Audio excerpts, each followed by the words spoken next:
Greetings, everybody. Salute. Come on in, come on in. Tap that like button on your way in. And if you're watching the replay, yeah, to get it on out the way. You ain't got to worry about it later, right?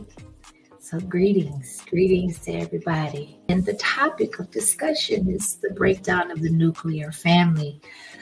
I'm one to always, I want to know the whole story. I want to know not just why we are here, but how did we get here?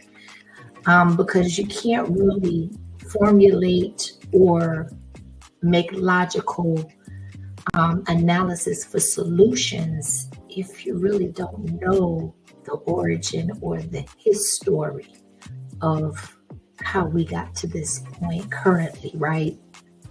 And the nuclear family, I see Bolo commented already, and he said it's everything. It is everything. That's why there has been such fervor for that to be disrupted, for the nuclear family to be dismantled, for it to disintegrate. And it's been very methodical, extremely methodical.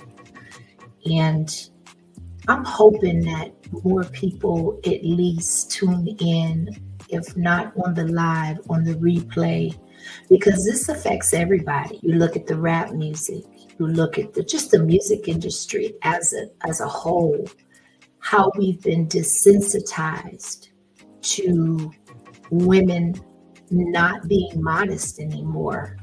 I remember there was a time where there were women that would walk into a public place, whether it was a grocery store, a mall, somewhere where there were other families. We're not talking about hookah bars or clubs where there were specifically geared toward adults, but we're talking about family-oriented and structured environments, like even theme parks like Disneyland,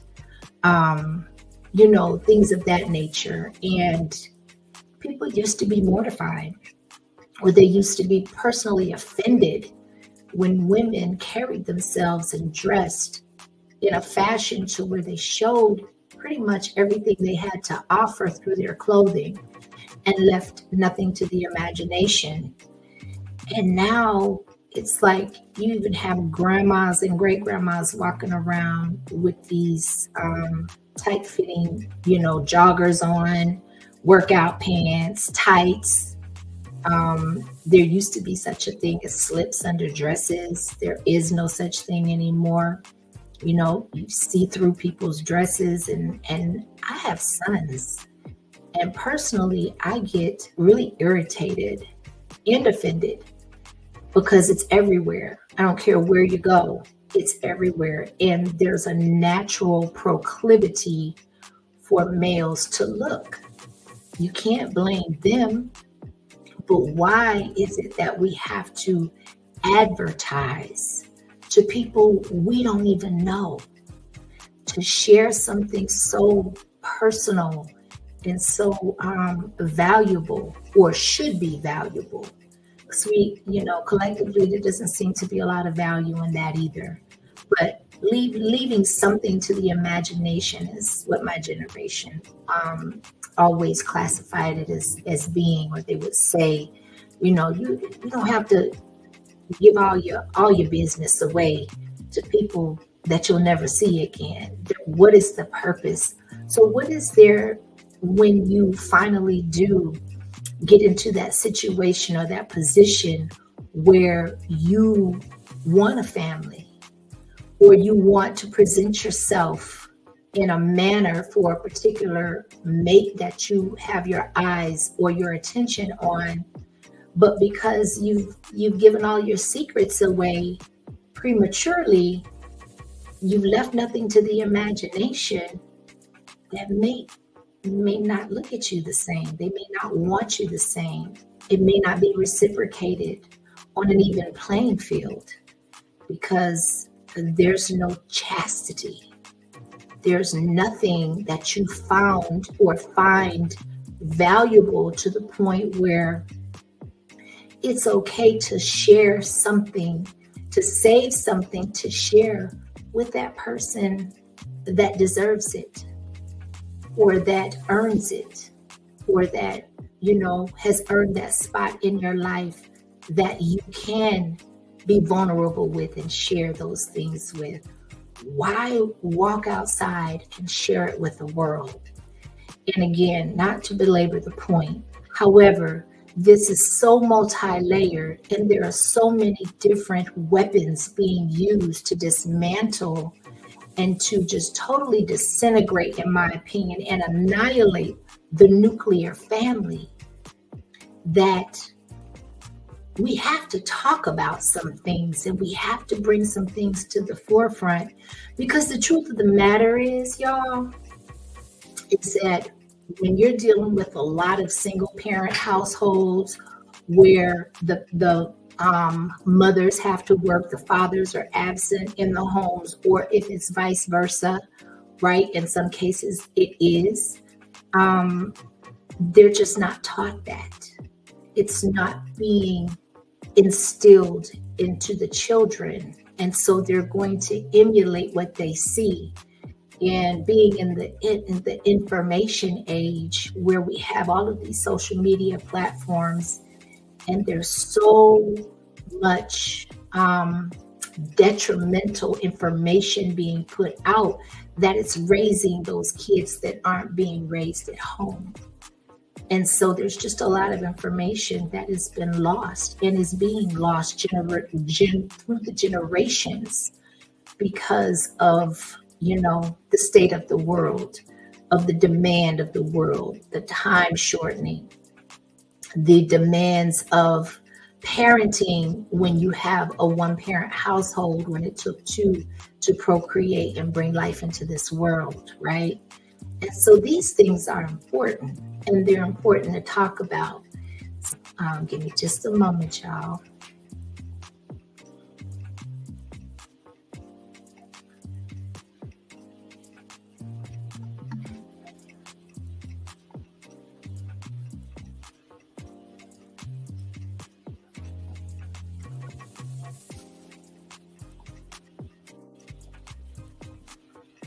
We were taught to demand things from you to prove your manhood that the white power structure systematically kept you from getting. And so that puts you in a position of not being able to win over us if the basis was going to be if you could provide for us and our children. And so contemporary ideas came in about it. Welfare came in, which allowed you as Black men to walk away from your responsibility because the white man's welfare system and his food stamps and all of those things, that became our support system. We was married to the government. They were taking care of us, so they became our man figure.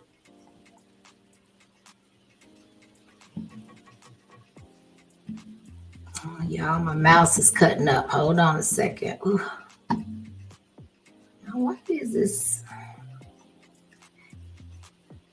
So let's break that down real quick, right? Because she dropped a whole bunch right there, but she said it in such a fashion that it needs to be repeated. Women were taught to demand things from our men to prove that our men's manhood to our men's. Let me say that.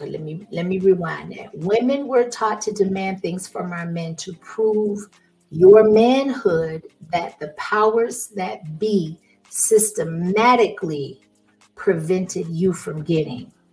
So it was a setup from the beginning, if you really want to break it down as to what she's saying.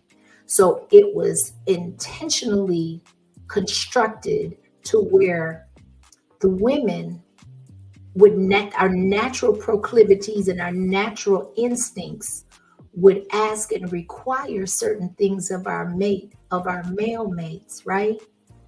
That all of us are living in a construct that was set up to prevent those men from being able to obtain and provide those things to the family, to the nuclear family, to the family core, right? And so to me, it's sad, but it's true. And we can't ignore that. And then you have to add to the insult to injury. We are living in a time where women, it seems very easy for women to disrespect our men. Okay, so if they're getting it from the system, they're getting it from the government, their hands are tied, it's not set up for them to be successful, but to fail. The odds are against them, and you have no peace at home, or you have no place to call home because you lack that family unit, or you lack that is God gifted. That is by design by God. And so when that is amiss, guess what? There's something missing. It's hard, if possible, to serve God's purpose for your life when what He designed for us is not in its natural order of things, right? And so to me, that's like super, super important. We, when it came to it being systematic, look at all the different avenues it came from.